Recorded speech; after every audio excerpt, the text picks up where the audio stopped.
yan, ang next, ano ba kailangan natin gawin para magkaroon ng SBX, no? Siyempre, kindly download the app through Google Play and App Store, no? So if you want to download the app, no, you can scan the QR code na naka-flash dito sa screen natin.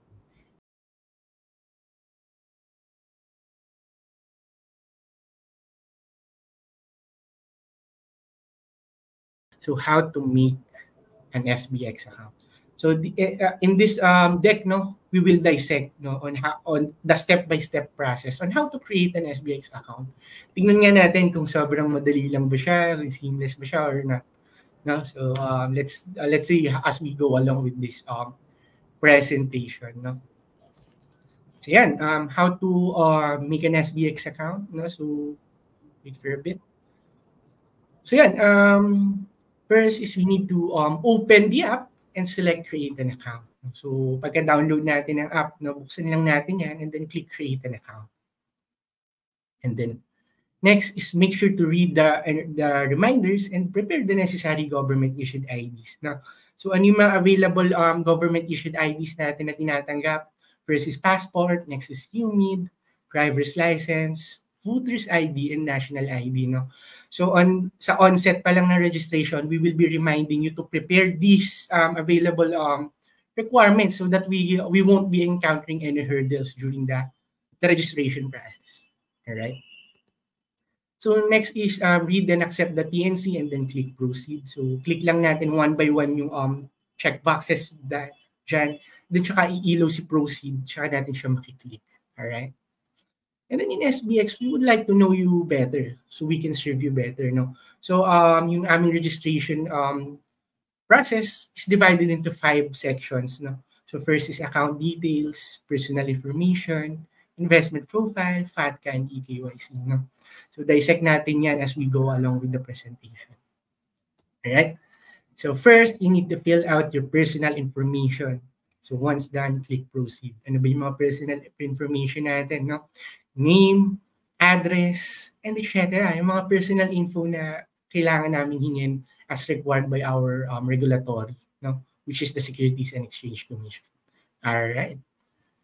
Next is answer the investor profile. Ano ba naman tong mga, ano tong investor profile? Ito yung mga work related about money because we are also a member of the Anti-Money Laundering Council.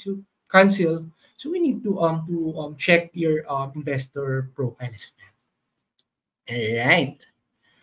And then let us know your status in the foreign tax account or FATCA. No? So kailangan din kasi naming alamin kung meron kayong US indicia kasi merong mga different approach tayo and in withholding the taxes of all the transactions. No? So if you want to learn these jargons, no, you can join us on the morning huddle. Available yan every 9 a.m. Monday. Alright.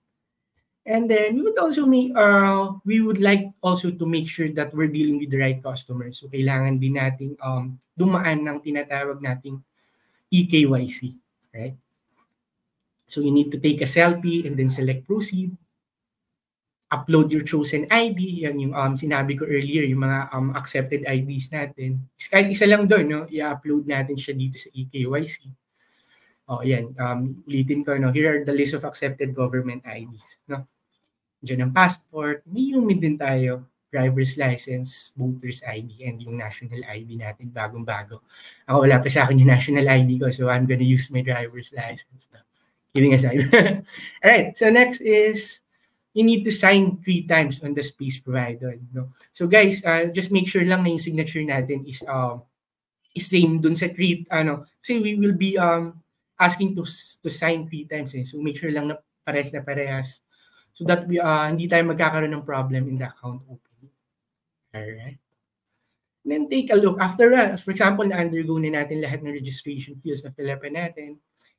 Take a look and double check your information. So para ma-check natin kung correct and complete yung na-field na yung na-plot natin dito sa registration fields. Alright.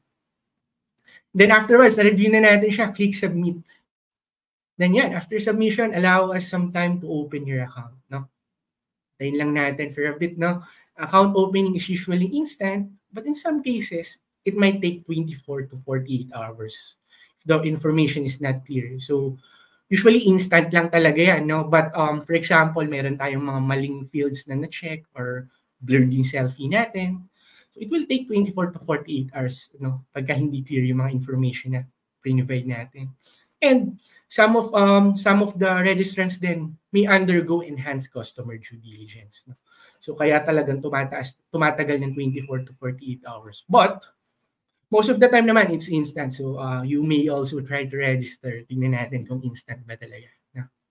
But I guess everyone here will experience the seamless registration process of the SBX app. So make sure all your information is correct and complete, no, para tuloy-tuloy lang.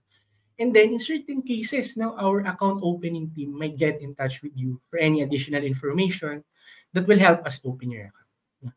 So may time kasi na, for example, AMLA nag-prompt is we need to ask for an additional requirement, like for example, ITR, no? Pero not the usual process, no?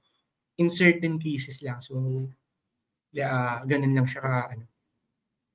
And yeah, so once your account has been opened, we will let you know, no, via email or notification on your SBX app kung na-approve ba yung account natin and the likes na.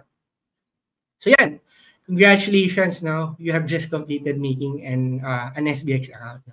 So yan, happy trading, driver.